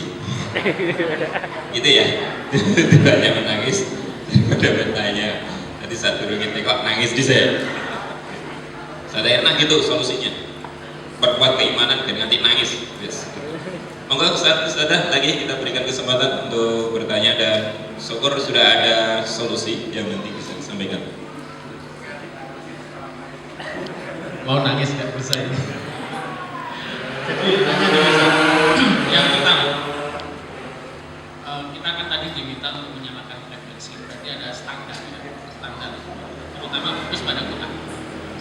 kadang real di lapangan, real di lapangan karena kita sekolah formal. Ini kita segera dikejar dengan tuntutan. Contoh, ini kita unit SD misalkan butuh SDM baru 10 orang untuk memenuhi jam ini. Akhirnya, ending akhirnya itu ya kita hanya mencari 10 yang terbaik. Tidak pada standar frekuensi yang sama tadi. Karena tuntutan kebutuhan ini sudah harus berjalan. Kalau tidak ada yang ngajar gimana nanti? Kira-kira begitu. Mungkin ini ada langkah-langkah praktis supaya kita tidak terbentur pada kondisi yang seperti ini. Satu sisi kita ingin ideal, satu sisi kita sudah dituntut ini harus terpenuhi ini. Nah, kira-kira begitu. Itu yang pertama. Yang kedua, Ustaz, alhamdulillah nih di tahun ini kita sudah sepakat untuk banyak fokus di Quran, termasuk dengan mendatangkan panjenengan. Hanya memang biaya kos untuk fokus Quran ini besar menurut hitungan kita. Di TK misalkan kita kerjasama dengan Jahrawai dan ini ada kos-kos di awal dan di bulan untuk sarana dan sebagainya. Di SD nanti juga begitu. Di MTS SMA kita juga akan dengan Al-Azhar juga sama begitu. Satu sisi kita punya niat baik seperti ini, bahwa kita ingin betul-betul fokus dengan Quran supaya keberkahan itu dapat. Ini satu sisi ini butuh biaya besar yang belum tentu direspon oleh orang tua. Kita kadang mikir nanti gimana ini kalau orang tua, bahkan yang siswa baru saja kita akhirnya tes case. Rapat terakhir kita tes case, kita akan uji coba orang tua respon atau tidak. Kalau tidak respon berarti kita akan tunda 1 tahun. Kalau respon kita jalan sekarang. Nah, kira-kira begitu. Ini kan yakinnya sebenarnya belum. Gitu. Nah, untuk antisipasi yang seperti ini gimana kita pilihnya? Apa sudah benar belum ini langkah-langkah kita ini? Atau ada cara apa lagi? Gitu ya, Ustaz. Syukur jazakallah. Yang pertama, Pak, ya terkait tadi, kalau kita hidup kita ini hariannya hanya untuk memenuhi tuntutan, nanti kan kita bicara tentang realitas kan, memang pada akhirnya kita akan tua dan lelah. Karena apa? Kita hanya memenuhi tuntutan realitas. Gitu. Kenapa kita tidak ubah tuntutan itu menjadi peluang untuk kita semua? Gitu kan? Artinya memang di sini kita perlu bagaimana riset-riset terkait dengan tuntutan tadi menjadi peluang untuk kita semuanya. Jadi apa yang menjadi kebutuhan realitas kita bisa penuhi, tapi standar kita juga berjalan. Nah itu makanya saya bilang tadi itu yang perlu melakukan rapat ulang untuk trial ya program itu. Yang kedua, ketika kita bicara kos, tadi saya sampaikan sebelum masuk sini bahwasanya Ustaz Miftah, saya ketika masuk di satu lembaga apalagi sifatnya formal itu risetnya 1 tahun Pak. Jadi 3 bulan pertama nanti aplikasinya untuk top management, 3 bulan kedua itu nanti untuk seluruh sistem, 3 bulan itu untuk internal belum keluar. Jadi apa yang akan kita terapkan di siswa itu kita terapkan di rumah tangga yayasan. Karena jangan sampai kewajiban kita kepada Al-Quran antara siswa dengan guru sama atau tidak? Sama. Kewajiban kita antara murid dengan yayasan sama tidak? Sama. Karena Al-Quran itu akan membuat orang bangga dunia mulia dunia akhirat. Artinya jangan sampai kemudian kita memprogramkan Quran untuk siswa, kita sendiri nggak ngaji. Itu kan jadi problem gitu. Akhirnya apa? Ya pasti akan banyak problem nantinya. Gitu. Karena apa? Karena kita frekuensinya tidak sama. Nah oleh karena itu dalam bab ini, nah ketika kita bicaranya adalah bicara cost ya. Sekarang yang harus kita bangun adalah program itu mungkin kita jalankan dulu atau tidak. Kenapa kita tidak membuat tim kecil sebagai laboratorium atau sebagai tempat riset program tersebut? Itu dulu tadi desa calon usulkan begitu dari mulai leader ya, kemudian top manajemen, kemudian manajemen, kemudian sampai satu sistem selama 9 bulan. Jadi 3 bulan. Setelah itu habis itu trial untuk paling akhir adalah untuk semuanya. Ketika pengelolaan misalnya tambak ikan misalnya. Tambak ikan itu Pak, di 3 bulan pertama kita targetkan semua yang kerja di tambak ngaji. Kemudian 3 bulan kedua istrinya ikut ngaji. 3 bulan keempat anak-anaknya ikut ngaji. Ini di tempat umum ya. Akhirnya apa? Di tahun kedua semuanya sudah ngaji sesuai dengan targetnya masing-masing. Nah ini jadi frekuensi sama. Suami bekerja baca Quran, istri di rumah juga baca, anak di tempatnya juga sedang baca Quran. Ini yang kita bangun adalah sistem seperti itu. Jadi nanti jangan sampai kemudian kita kerepotan dalam bab sifatnya. Karena kos itu memang realistis, tapi permasalahannya jangan sampai nanti gara-gara kos kita nggak jalan. Karena sekarang kalau saya contohkan, saya membuat lembaga ini dari 2010 sampai sekarang saya tidak pernah bicara uang dari siswa masuk sampai pulang. Termasuk ini ada wali santri di sini, boleh ditanya, ini asli Boyolali, ya. Anaknya udah selesai, istrinya juga ada usaha setoran gitu kan. Itu dari awal masuk sampai selesai saya belum pernah bicara uang. Dan kemudian saya juga tidak pernah mencari proposal. Saya hanya akan mencoba meyakini bahwasanya Quran itu sebagai sumber keberkahan. Ternyata Allah datangkan hal yang luar dugaan. Bahkan kemarin saya membawa masjid di Setu Bekasi, itu dari tim Saudi sudah datang untuk melihat dan mengasih uang, tapi saya tolak.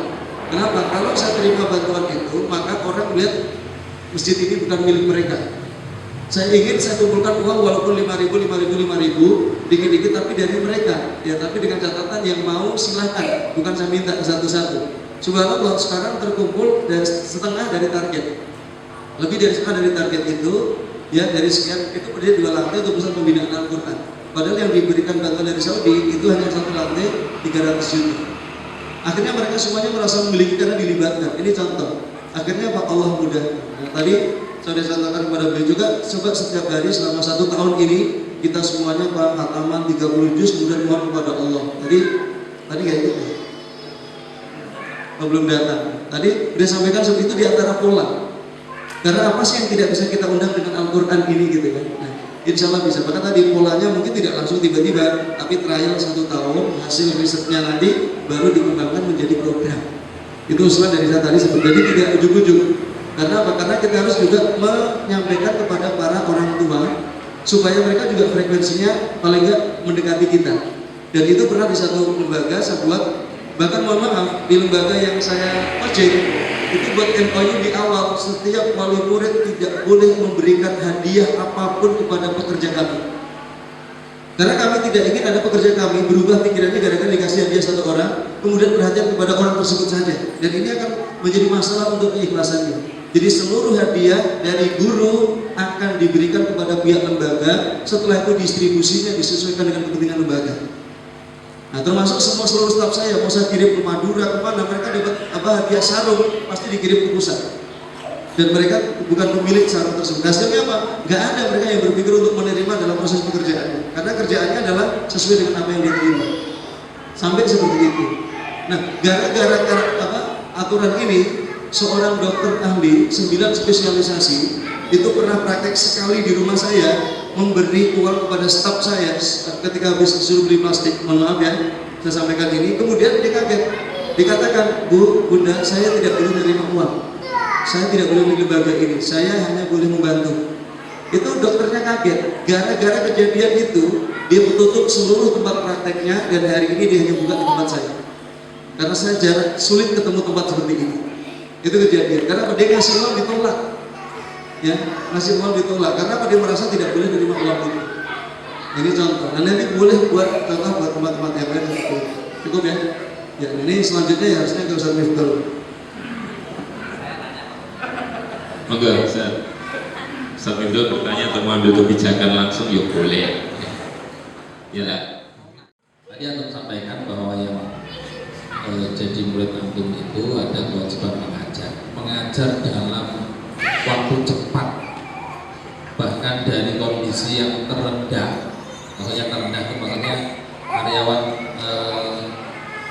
ya taruhlah seandainya dianggap terendah ya di dapur itu sebenarnya dari sisi pemikiran kan yang serendah-rendahnya staf biasanya begitu. Itu aja bisa mengajar begitu, itu kan pasti triknya kan luar biasa. Nah, coba mungkin Antum jelaskan yang diajar itu bisa apa, sampai berapa lama mereka minimal bisa mengajar. Nah, itu sangat penting sekali bagi kita. Kemudian ya itu dulu Ustaz. Nanti rata-rata setahun bergabung dengan kami, rata-rata sudah bisa mengajar. Kenapa? Karena saya dengan setiap karyawan tidak ada jarak. Mereka biasa saja jalan di mobil saya keliling isi. Jadi bayangkan seorang tukang masak saja ngisi di satu tempat, ya. Kemudian mereka yang datang kan menganggapnya dia bukan tukang masak. Itu mengupgrade mental secara dahsyat. Nah, sekarang kalau kita sendiri dengan tukang masak tidak dekat. Dulu beliau ketika pulang 2004, saya 2005 atau 2006 buat restoran di Mesir. Nah, kemudian di restoran itu setiap hari karyawan saya masak di resto. Setiap akhir bulan saya masak untuk mereka. Jadi mereka akan menerima gaji dari setelah saya masakin. gitu kan, sehingga mereka sangat senang kan, karena kita anggap mereka bukan karyawan tapi lagi-lagi keluarga. Jadi sistem manajemen perusahaan sebagai perusahaan keluarga. Nah, ini ternyata cukup luar biasa. Mohon maaf, saya cerita yang dahsyat nih. Kenapa saya katakan dahsyat? Ada seorang ustadz diusir dari satu kampung. Ustadz diusir dari satu kampung. Seorang ustadz diusir dari satu kampung. Dia punya teman alumni 1000 orang, tapi tidak satu pun yang bisa menampung dia. Akhirnya dari pihak ketua alumni yang menyarankan ke tempat saya. Diusir ceritanya. Padahal dia hampir membangun gedung yang cukup besar. Begitu sampai di tempat saya kasih rumah satu, saya kasih kendaraan, utangnya saya lunasi. Padahal saya bukan apa-apanya. Kemudian saya ajak dia hari pertama bersama saya ajak ngisi di Mabes TNI. Dia kan duduk dengan orang-orang hebat, saya foto dia, saya kirim ke teman-temannya. Mental dia Pak dari diusir menjadi langsung blok naik begitu. Karena masa bahwa di tempat dia yang tidak mungkin secara logika dia sampai. Dari situ dia menjadi pede. Setelah itu karena ilmu sudah ada, langsung saya tugasin kamu ngajar di sini standarnya ini. Sekarang 2 tahun mainin. 2 tahun di tempat saya sekarang dia membuat lembaga sendiri di Kabupaten Kuningan. Ini contoh. Jadi sekarang upgrading sistem paling cepat itu adalah bagaimana orang tertingginya dekat dengan orang paling rendah. Gitu. Jadi dia langsung lihat bagaimana aplikasi. Tapi kalau kita ketemu dengan mereka jarak, memang agak susah nantinya. Akhirnya hanya nunggu instruksi yang berjenjang, gitu kan. Akhirnya setiap jenjang nanti mungkin mengalami pola-pola yang berbeda. Ini, jadi setiap, mohon maaf saya cerita, santri tahun ketiga yang akwa itu hampir semuanya tinggal di rumah saya. Ya, dia akan melihat bagaimana saya berumah tangga dengan pasangan saya, bagaimana ngajarin anak-anak, sehingga dia langsung lihat live. Karena pembelajaran kelas dengan rumah itu sangat berbeda. Halo, betul tidak? Nah sekarang mereka diajarkan Pak sakinah mawaddah rahmah, nggak ada contohnya, hanya teori. Terus di mana mereka belajar? Akhirnya mereka berantem. Nah ini contoh karena pembinaan yang paling mudah ke rumah dan muncul dari seluruh keilmuan aplikasinya di rumah. Nah, ini saya katakan tadi kenapa dalam 1 tahun seorang tukang masak tiba-tiba bisa berubah, karena kita posisikan dia bukan sebagai tukang masak lagi, sebagai calon pengajar, sehingga kita bawa kemana-mana dia ikut. Jadi semobil dengan mereka kami biasa. Semobil dengan mereka ada acara diajak naik gitu. Jadi ketika orang itu diposkan begitu, kira-kira mentalnya naik atau tidak? Dia akan naik. Tapi kalau tukang masak ya dia akan tukang masak. Akhirnya apa? Ya masak terus nih. Nanti anaknya lahir juga jadi tukang masak. Lanjutin ibunya. Cukup ya? Oh ada pertanyaan juga. Ini bukannya malah menjawab malah bertanya. Sehingga mereka menjalankan tugas-tugas juga tekanan gitu kan, usul ini usul itu enggak, justru mereka butuh dengan itu, membutuhkan merasakan kenikmatannya dengan dekat dengan Al-Quran, sehingga ketika sehat dia tidak membaca atau tidak menghafal merasakan ada yang bohong, sehingga sudah sampai merasakan nikmatnya dekat dengan Al-Quran. Dan semangat mereka terus kita lihat tambah meningkat. Kembali memang tadi disampaikan oleh beliau ada selain memang setiap hari ada tugas untuk membaca, kemudian siapkan menyetorkan gitu kan, kemudian juga di situ dikasih ilmu ada kumpulan setiap pekan sekali tadi dengan para guru, kemudian sekeluarga juga kumpul, sehingga terus kita siapapun mereka mendapatkan ilmu selain memang membaca, menghafal juga ilmu yang harus dilakukan sehari juga didapatkan seperti itu.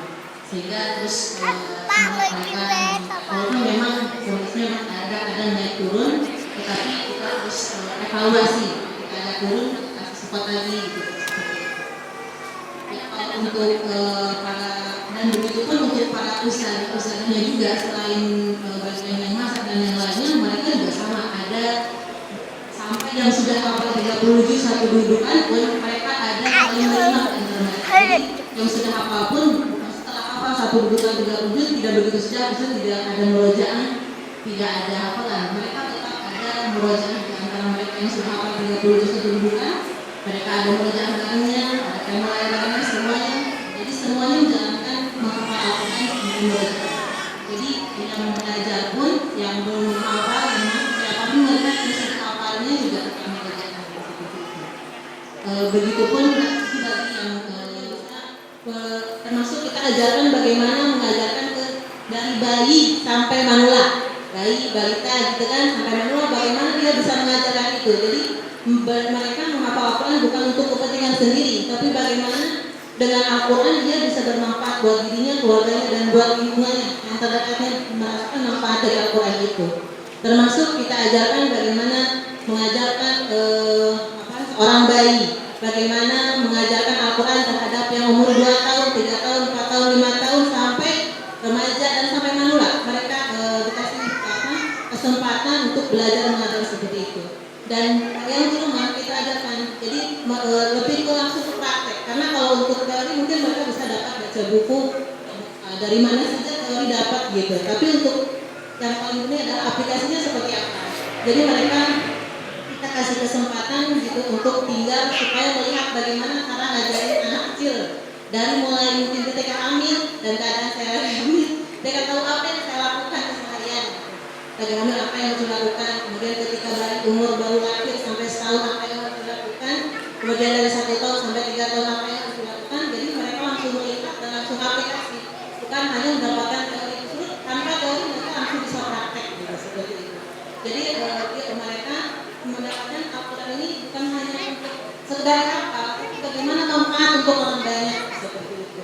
Bahkan mereka sudah punya target pulang itu harus bermakna. Bayangkan mereka pulang tuh bukan istirahat dan berlibur santai-santai. Justru dari itu belajar bagaimana pulang itu untuk mengajak yang lain dekat dengan Al-Quran. Dan dari evaluasi orang tua yang anaknya di rumah saya, itu mereka datang mengucapkan terima kasih.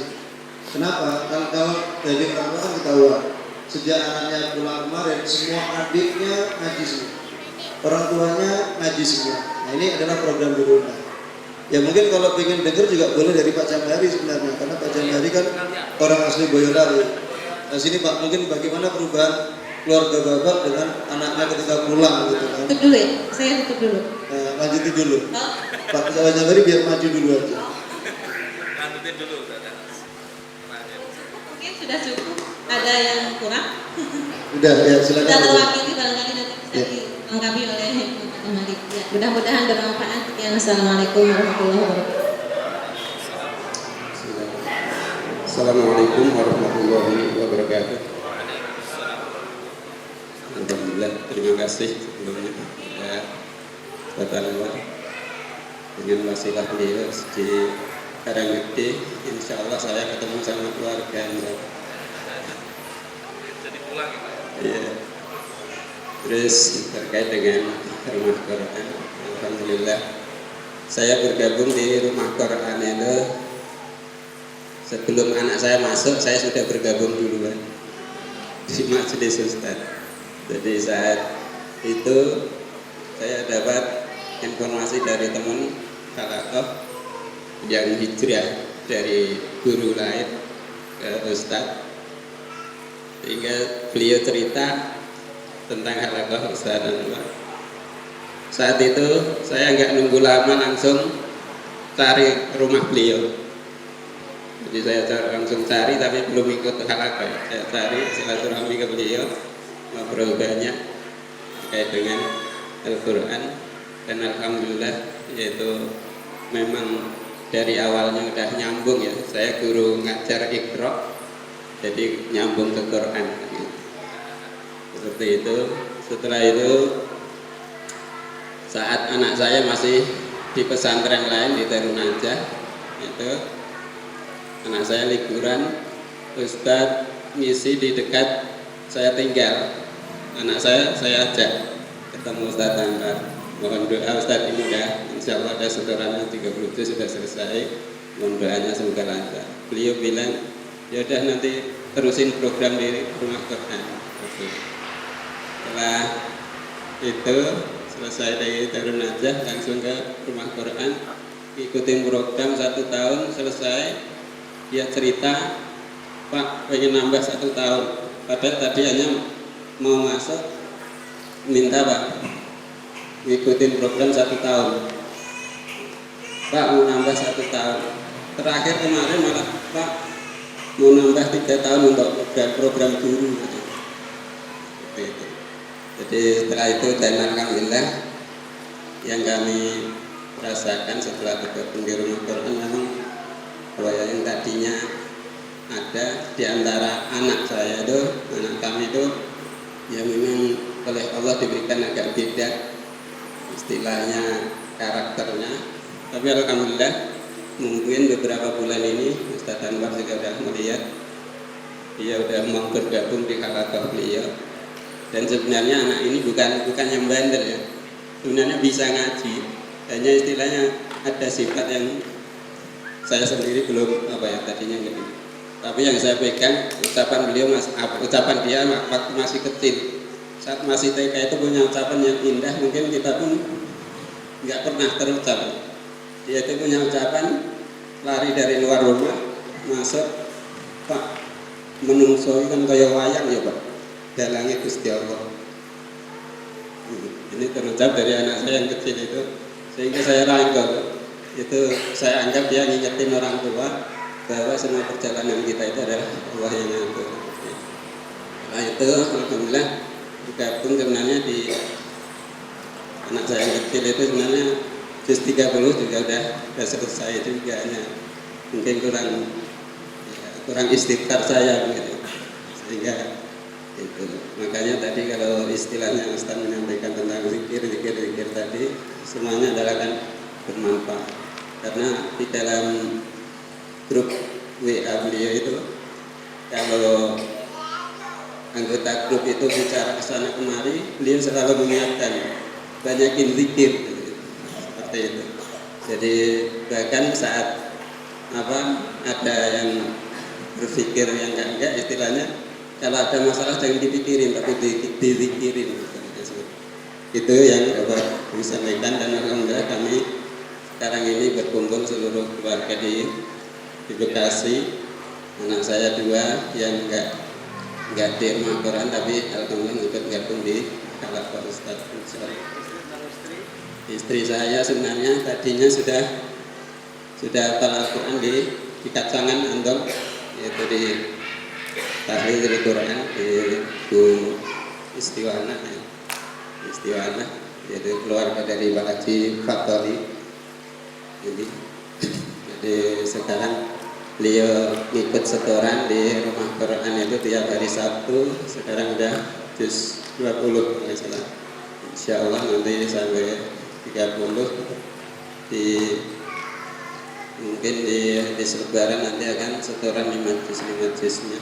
Dan bapaknya insya Allah akan ngikutin program rumah Quran dulu, sehingga semua bisa dirasakan dalam keluarga. Kalau saya sendiri mungkin paling lambat hafalannya dari awal, walaupun punya bekal hafalan tapi kayaknya belum nambah lagi. Waktu di Kacangan sempat sampai juz 6, tapi namanya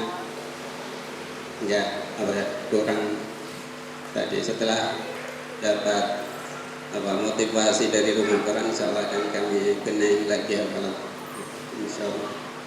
Mungkin itu yang dapat kami sampaikan, mudah-mudahan itu semua. Dan satu lagi, mungkin setelah saya ngikutin program di rumah Quran, saya bukan kebetulan ya, qadarullah, itu adalah di lembaga yang diserahin di TPA. Semua guru TPA waktu itu pas gabung di Ustaz Anwar, langsung guru-guru saya wajibkan untuk hafal juz 30, setoran pada guru yang sudah hafal. Itu yang saya lakukan, dan alhamdulillah sudah guru-guru TPA sudah juz 30 sudah hafal. Itu yang dapat kami sampaikan. Mudah-mudahan itu menjadikan motivasi kita dalam terus menambah hafalan Al-Quran, dan juga meningkatkan frekuensi kita bersama Al-Quran, dan juga bersama keluarga kita untuk itu berkomunikasi atau berinteraksi dengan Al-Quran. Insya Allah itu yang dapat kami sampaikan. Terima kasih. Assalamualaikum warahmatullahi wabarakatuh. Sesuai dengan program kita yang hidup mulia dengan Al-Quran itu, sekaligus kira-kira untuk membersamai ini dari Rumah Quran Mulia, mungkin untuk membersamai bisa dikirim berapa dulu dengan kondisi seperti ini, Ustaz? Apakah cukup 3 ustadz 3 ustadzah, atau mungkin sementara satu ustadzah dulu, atau kira-kira gimana? Langsung ini sebelum SK ya, sebelum SK. Ya, dari atas sampai bawah. Nah, kalau kita frekuensinya sama, kan habis itu tinggal melejitkan. Ya kan, kalau yang punya basic dan punya waktu cukup kan biasanya bisa lebih banyak. Nah, kemudian juga kasih waktu-waktu khusus. Waktu khusus itu bersama keluarga, bersama tim, bersama apa. Bahkan kemudian kalau di akhir bulan Syawal itu biasanya semua tim Rumah Quran sajak silaturahmi ke para ulama, ke guru-guru yang buta, ya kan? Ya, kayak misalnya Pak Jambari kemarin keluarganya ikut silaturahmi ke guru saya yang tidak melihatnya, membuat perbandingan bagaimana orang buta saja bisa. Dan kemudian apa? Kemudian ke murid-murid mereka kemana saja silaturahmi keliling, sehingga apa? Itu nanti jadi semangat baru tersendiri untuk pembinaan keluarga. Jadi kita pengen selalu apa? Display itu ada. Jadi contohnya itu ada. Jadi bukan hanya cerita, gitu kan? Dari display ini kemudian hasilnya akan cukup luar biasa. Nah, sekarang kalau kita agak lihat contoh, kan hanya cerita. Nah, itu bisa diprogram, mungkin kepala unit diajak semua, setelah itu kepala unit dengan itu siapa? Itu bisa semuanya insya Allah. Nah, dari sini kita sudah berpikirnya pengorbanan apa yang kita berikan. Jadi ketika mau berangkat ya semaksimal mungkin kita sudah persiapkan diri untuk mengambil hasil. Ya. Termasuk nanti ketika ketemu anak-anak kecil yang juga bisa hafal Quran, kan itu juga bisa sebagai contoh gitu. Nanti naik lagi ke program-program selanjutnya. Ini baru bicara membuat Quranic environment. Jadi semuanya jadi lingkungan Quran gitu kan. Jadi walaupun sekolahnya umum tidak ada masalah, karena di Jakarta itu ada satu SMK, ya SMK itu kepala sekolahnya adalah pendeta. Tapi kalau Anda masuk sekolah itu mirip dengan pesantren karena kekuatan guru di bawah kepala sekolah yang membentuk siswanya. Jadi begitu setiap waktu duha semuanya. Jadi kalau masuk ke tempat itu mirip masuk pesantren, padahal itu dari lembaga Kristen. Tapi karena kekuatan gurunya ya membentuk itu di level guru, sepakat mereka membuat siswa mereka adalah mengerti agama, itu kegiatannya cukup. Bahkan kemarin training dengan saya selama 4 hari hidup mulia dengan anak itu di sekolah yang kepala sekolahnya pendeta. Nah itu bisa. Nah artinya perjuangan gurunya kan tidak mudah kan. Nah sekarang kalau kita ini insya Allah lebih mudah karena dari awal settingnya adalah judulnya dan luar biasa, hidup mulia dengan Quran. Makanya tadi kalau hidup mulia dengan Quran pasti programnya program unggulan, bukan program selingan gitu. Jadi jangan sampai nanti guru-guru baca Quran susah, waktunya susah, ininya susah, repot. Nah, kalau susah berarti dibuat regulasi jam sekian dan jam sekian semuanya baca. Nah kemudian buat Al-Quran. Nah, kemudian untuk reward ke depan itu kalau bisa standarisasinya dari Quran. Karena tadi mau guru dari umum atau dari pesantren, menurut saya interaksi dengan Quran itu sama. Babnya di bab keyakinan. Contoh, ada murid dan guru datang ke rumah saya belajar menghafal. Ternyata gurunya lebih lambat dan muridnya lebih cepat. Padahal belajarnya bareng. Ya, yang ngajak muridnya itu gurunya. Tapi mungkin karena gurunya ada perasaan sudah bisa kadang menghambat. Ya kadang menghambat gitu. Dan akhirnya apa? Terhambatlah gurunya. Nah muridnya malah melejit. Nah itu sebagai contoh. Ada juga di satu halaqah saya itu yang satu tidak bisa baca tulisan Arab, yang satu bisa. Hasilnya apa? Karena yang merasa tidak bisa belajar terus, akhirnya di pekan berikutnya yang sudah hafal adalah yang nggak bisa baca Arab tadi. Yang gurunya malah yang temennya yang bisa nggak bisa karena sudah merasa bisa duluan. Jadi tadi ketika kita mau belajar itu pastikan anggap diri kita gelas kosong. Supaya apa? Ilmu apa saja bisa kita serap. Tapi kalau kita sudah merasa bisa duluan, ya akhirnya biasanya ilmu yang diberikan itu menjadi tidak berbobot dan tidak bermanfaat. Nah ini nanti saya contohkan tadi. Jadi untuk pertama ya program tadi yang belum selesai juz 30 selesai semua. Yang sudah selesai berarti upgrading untuk jadi guru. Dan kemudian setelah itu sebenarnya kalau untuk aplikasi ini tidak perlu instruktur dari Rumah Quran.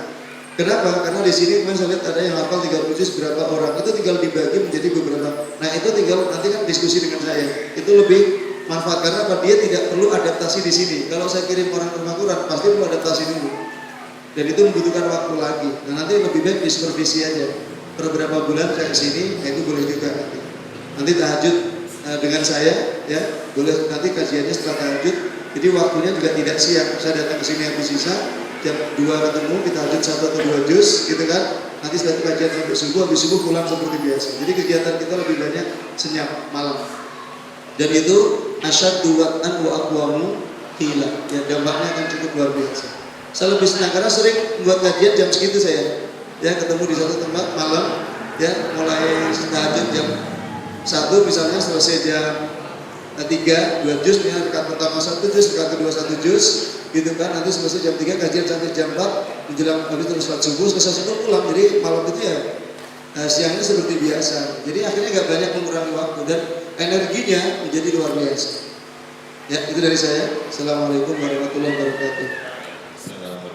Itu kita insya Allah akan memberikan kemudahan untuk kita semuanya. Dan untuk musik, saudara Ustaz Nurul Anwar, silakan. Ya.